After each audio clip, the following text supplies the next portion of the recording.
Hey, what is going on YouTube? Aaron here. We are back on the Mac Boys. Going through a Battleship positioning video. I had this game solo the other night on stream, and it was a good game. Ended with a high caliber Confederate, so slightly entertaining, but it had some good lessons in this game, and I wanted to share them with you guys. So right off the bat, we can see that our team is weak on the right side. There's only two battleships over there. Now we do have the carrier over there, but carrier players at tier 5 generally are just there to give enemy players clear sky medals.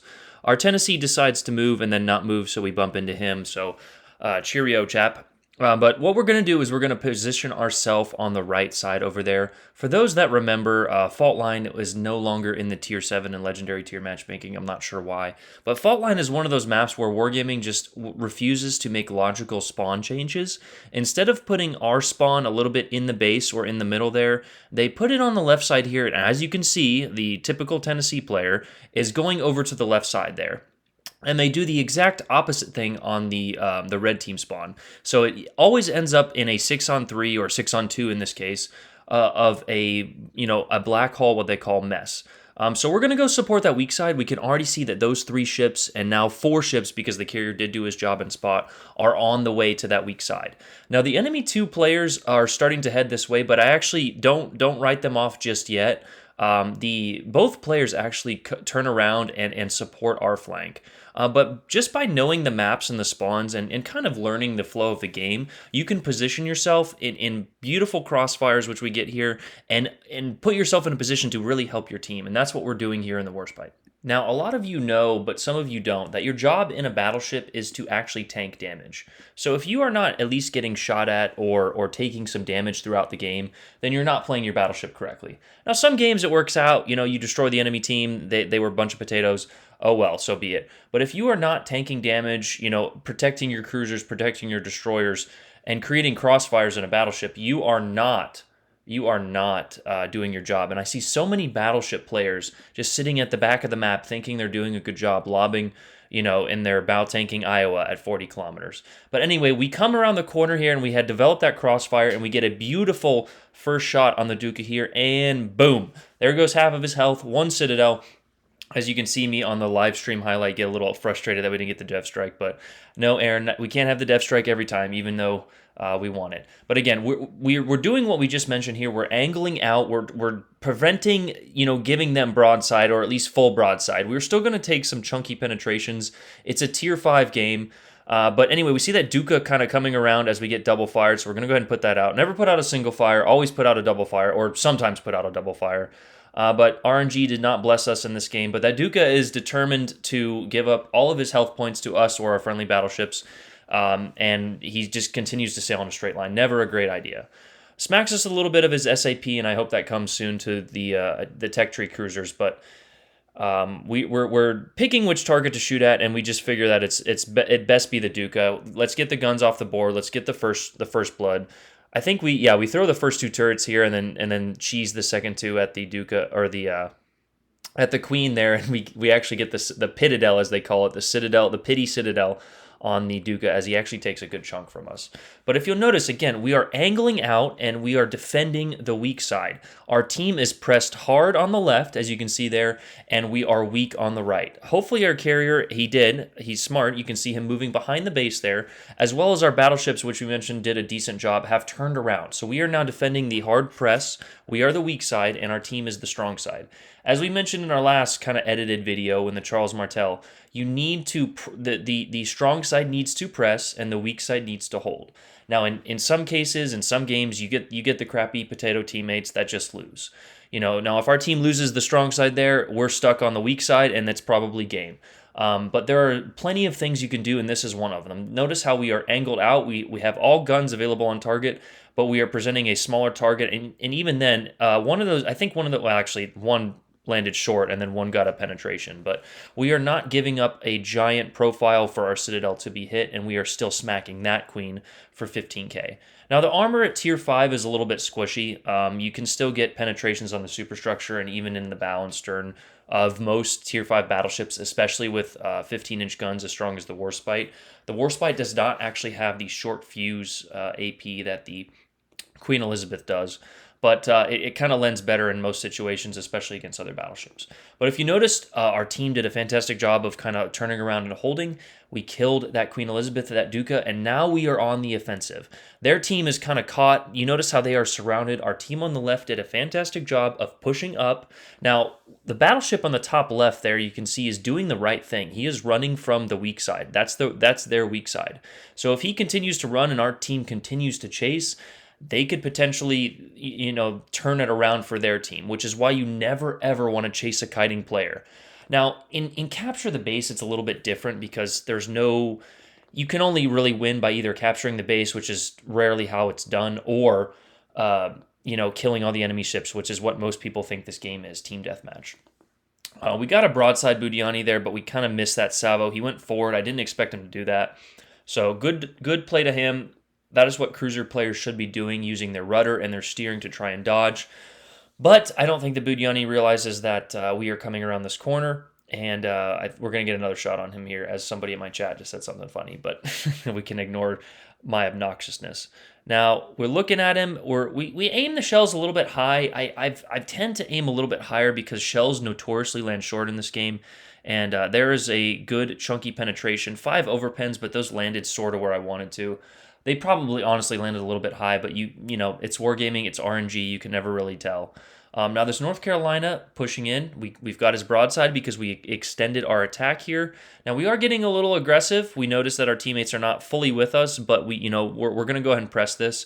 We've got the North Carolina side.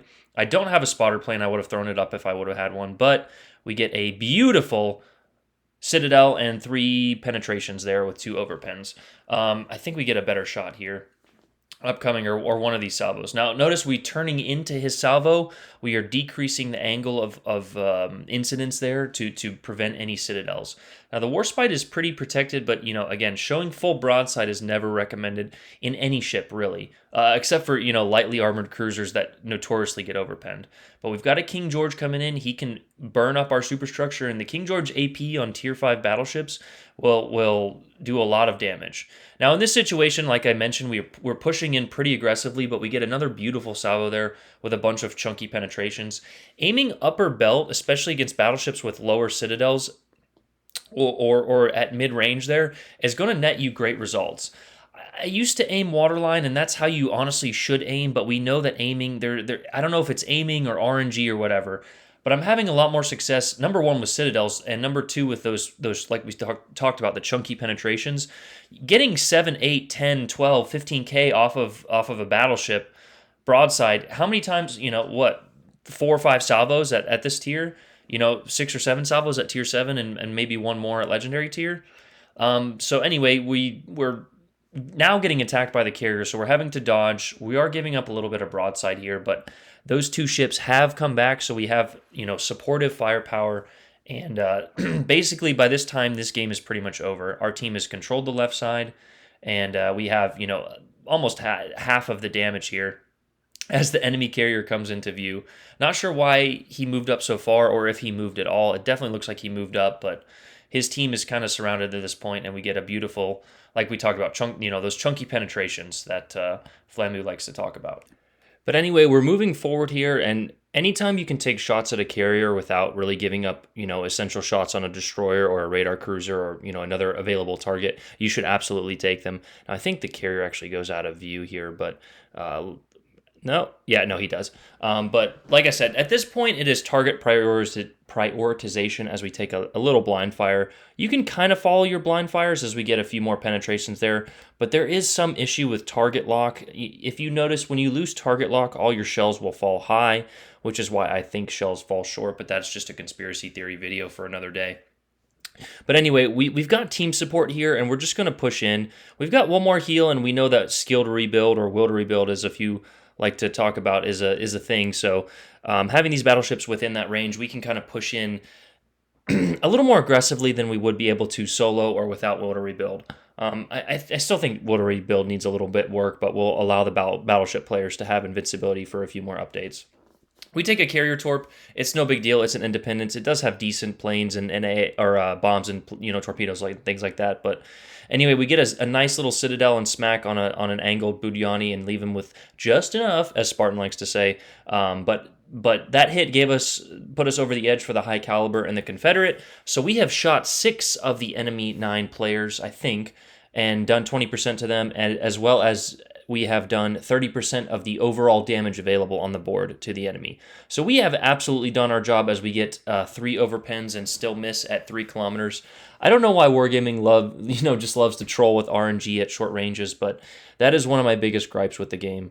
As we get another 75% at 1.5 kilometers with overpens. Now, you're probably going to overpen a tier 5 carrier, but we missed the kill on 2 ships here by like seconds as I think it was the Nagato's secondaries instead of the Cariciolos. But now the enemy has 2 ships left. They are pointing out, and we have done a beautiful job of managing damage, dishing out damage, and supporting our team on the weak side. If you can do those 3 things in a battleship, your win rate will climb exponentially. Now, there's always going to be those teams that no matter what you do, you could have 8 kills and your team would still throw. So those games are more than frustrating, especially as a solo player. I definitely get it, guys. I used to do all my videos solo on the first take without any sort of editing. But I hope these edited videos get to you guys. And let me know if you guys like these. Down below. This game is obviously over. I think we get one more Salvo on the King George here, and again, don't kill him, which is another important point. Kills don't really matter. Damage is sort of important as a battleship player, but again, if you can tank the entire enemy team as a battleship, does it really how much damage you do? You're preventing other players from getting shot while dishing out that huge alpha strike that battleship players have. So damage is slightly important as a battleship, but it's more important to position yourself correctly to support your team and not be a useless potato in the back of the map. This video is kind of over. We'll speed it up to the end here as we get a nice little finishing touch on the game. And again, my point to that was we only have 1 kill. A few of them got yoinked. We didn't finish off the remaining kills, but kills and damage do not really matter in the grand scheme of it. I would much rather have 0 kills with minimal damage but have high XP because I impacted the game in a more beneficial way. Now, unfortunately, we don't know the true manner at which XP works, but we do know that caps are rewarded, shooting at destroyers are rewarded, and influencing the game in positive manners. And there's our final damage total and XP total as we are number 1 on the leaderboard. Hope you guys enjoyed that. I will try and throw up the build here at the end. But yeah, AA run out. Peace.